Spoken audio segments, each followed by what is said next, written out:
Hello, everyone. This is our Tuesday Lunch and Learn. I'm really excited to be here today. Hello, Mama G. Hello, Kim, Melissa, Jasmine. Thank you so much for being on. Roseanne. And I'm not sure who Wise Owls is 58. I've seen it before, but I'm not sure who that is. But anyways, you guys, thank you for being on today. I am recording this call. We're going to be sharing with you, really calling it Onboarding 2.0. And the reason why is because this is such an important part of our business. And so therefore, you guys hear me talk about onboarding all the time. I'm re-recording a brand new onboarding training, probably every 3 to 4 months, just keeping current and really, really having you guys level up, being the best version that you can be. So, okay, that's okay. We got it going on.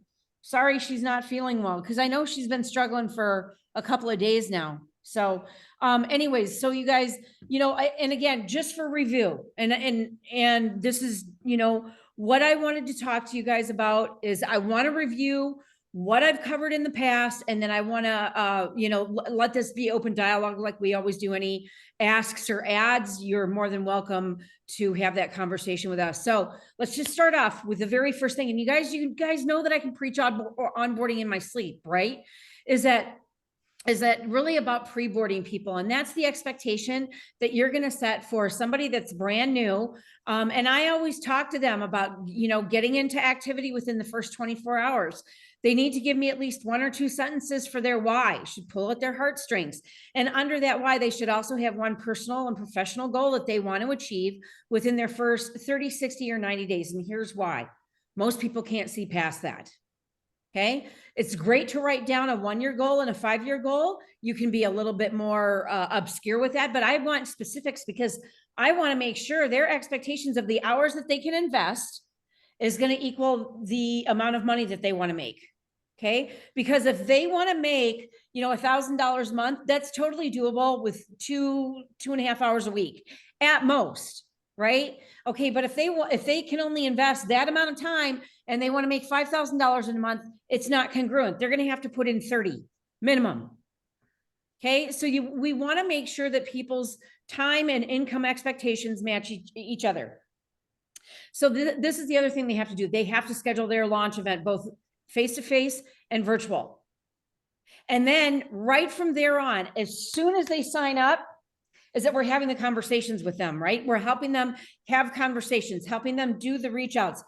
This is, again, I want them to write down that contact list of at least 20 names just to get the ball rolling. But we have to have those dates down. So in order that we know where to plug people in, whether they're local or whether they're in, long distance or in another country. So again, this is so duplicable, you guys, so simple. So then the next thing that we also have to do, and we talked about this, they got to write down their contact list. They're going to use the acronym FRANKS, friends, relatives, acquaintances, neighbors, kids, social media, social circle. Y'all have heard this before. You know what? This really is for, to just remind you guys, it's not anything new, right? The only thing that tends to change right now is technology. And so, we're going to address that here in just a second. So we talked about, getting their launch and their events down. And then, the third part of this onboarding, even though we did talk about this, is regular scheduled events, at least 1 virtual and 1 face-to-face every single month. Okay. This is where you're going to invite people. So that's why you have to know the next 2 appointments. Okay. But it's really, really important to get them involved with the language, right? We want to help them start having dialogue right away. And as a matter of fact, last week, when we had our OG leader call, this was something that we really wanted to hone on, is getting your market partners, your brand new business partners. And again, I use business partner because that's truly who they are. Okay. And for me, that just gives more of a really more credibility, right? Because I want them as a business partner and owner to get what they want out of their business with the right behaviors. And most people in this industry, they're doing 80% of the wrong behaviors. So this is why we keep having this conversation. Okay. So they have the events. Now and again, you've got to tell them that on average, you're probably going to get 1 yes out of every 10 asks in the beginning. You know what? Then you'll start to improve. Then you'll get 2 out of 10. Then it'll be 3 out of 10. You know, when I talk to people and when I know that they're coming to a virtual event or a face-to-face event, they are already 80% in the yes, right? We just have to uncover. And again, you know, and I'm going to use the word, their concerns, because concerns are much more open. So we go back, we've talked about, you know, the events, having, you know, the face-to-face event. They can have it at their house. They can have it at a local coffee shop. Make it simple, buy a couple of appetizers and everybody can buy their glass of, you know, or their cup of coffee or their glass of wine or soda or whatever they're doing. Okay.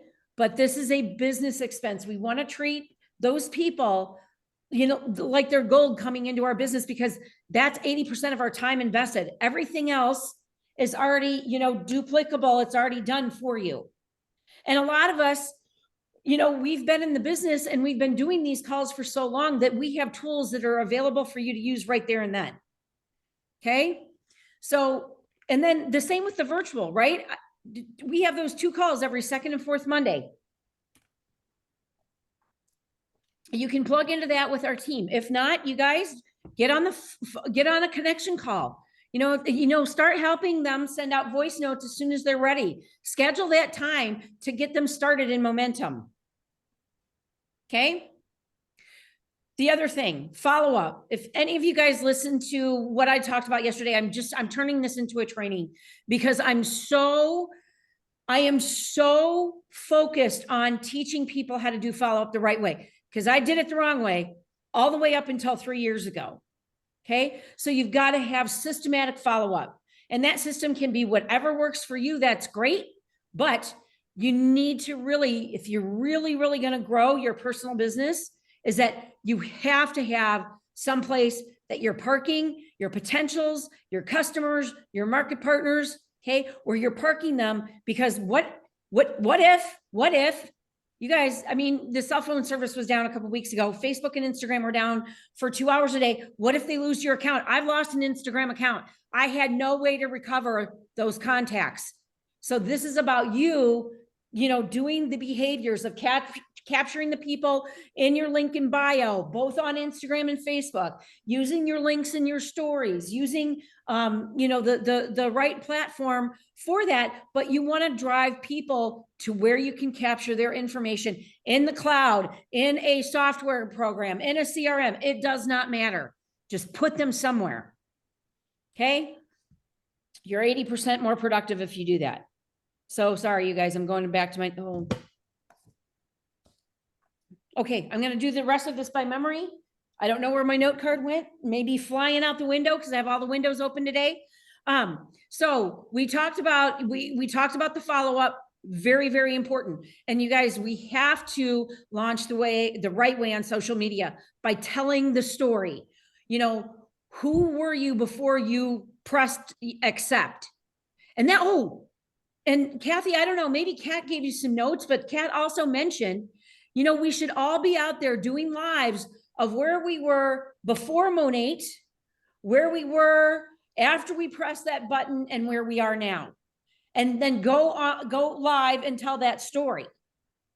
But that's another really good thing that you can do. You know, what has Monate done, you know, for your family? You know, Kim, you worked through retirement until this year, and now I think you're now an official travel agent, as much as I've seen you travel, right?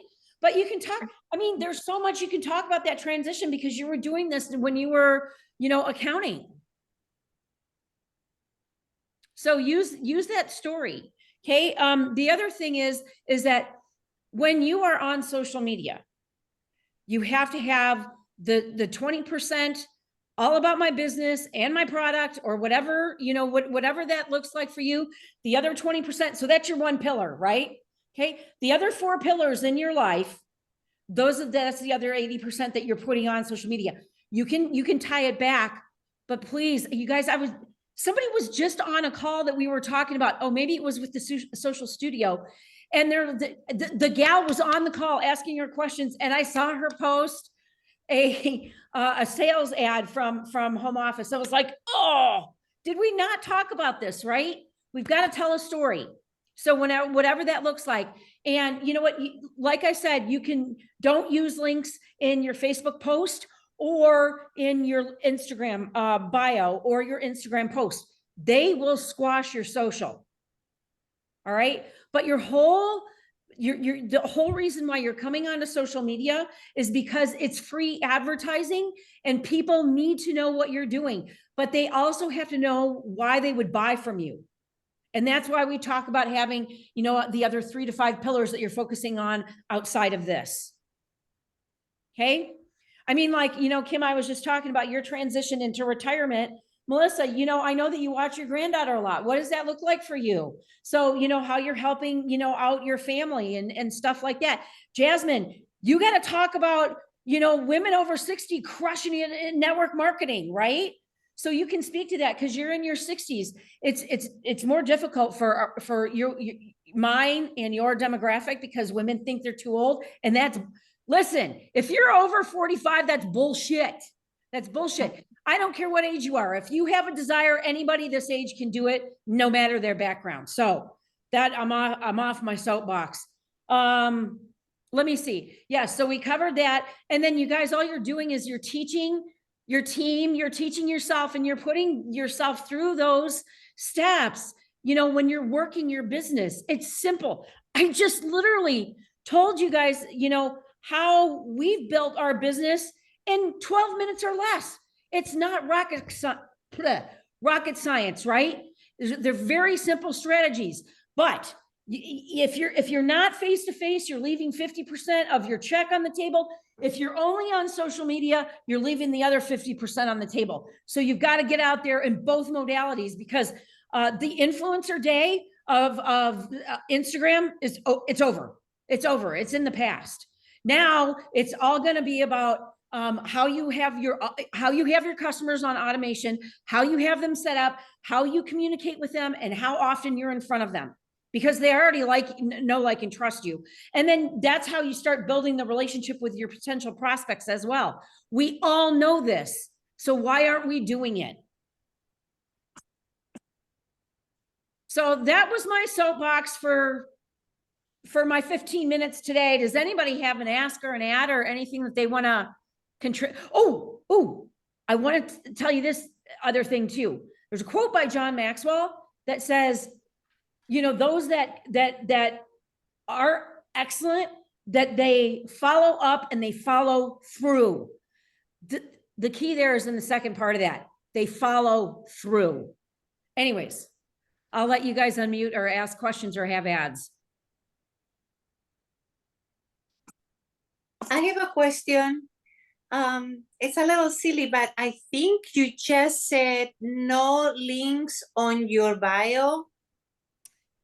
Correct. Okay. No, like if you have a link tree or someplace that you're sending people, that's fine. Don't use anything with like MONAT in it. Okay. Get a bit.ly link because what they can do is they can also press down the algorithm. Find a way to regurgitate the link with something else. Okay. Thank you. And Jasmine, you can do that for free. Okay. Thank you. Yes. Toni, what I'm also doing with my girls is when they get their box, they get their samples.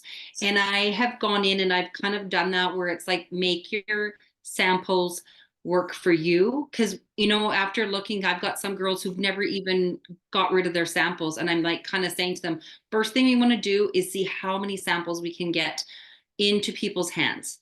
And if it even if we do the, now that Monica has kind of showed us how to sample and to do that, I am really pushing saying, okay, guys, we got to get these samples working for you instead of all of a sudden opening up the cupboard in a year and the samples are still there. And you're wondering why, you haven't done that next step. So I've been really pushing on using those samples instead of just letting them sit in the cupboard.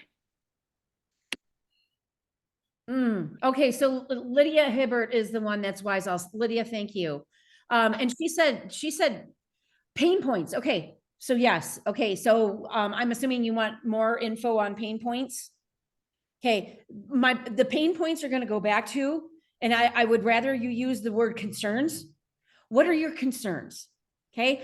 After you ask them that question, like my first thing that I do, I ask them on a scale of 1 to 10 where they're interested. Okay. Even if they're a 1, they're still, they got their big toe in the water, right? And so then what I'll do is I'll ask them what their concerns are. And then, they'll say maybe, 1 or 2, maybe 3 things. And then I break it down. Okay. So if they're saying, hey, what concerns you with time? What concerns you with money? What concerns you with the price of the products? But then after each question I ask, I'm going to be saying, okay, so if I'm hearing you correctly, you don't know if you'll have enough time. Well, you know what? I am excellent at helping people block out time in their calendar to help them be able to work this business at, depending on what their hourly definition of success is. And so, the one thing is that when they ask those questions, though, you have to wait for them to get finished. You have to qualify the question, and then you have to answer it. But then you have to be quiet after each answer that they give or statement, and you have to let them finish. You can't interrupt them. It shuts the brain down. Anyone else?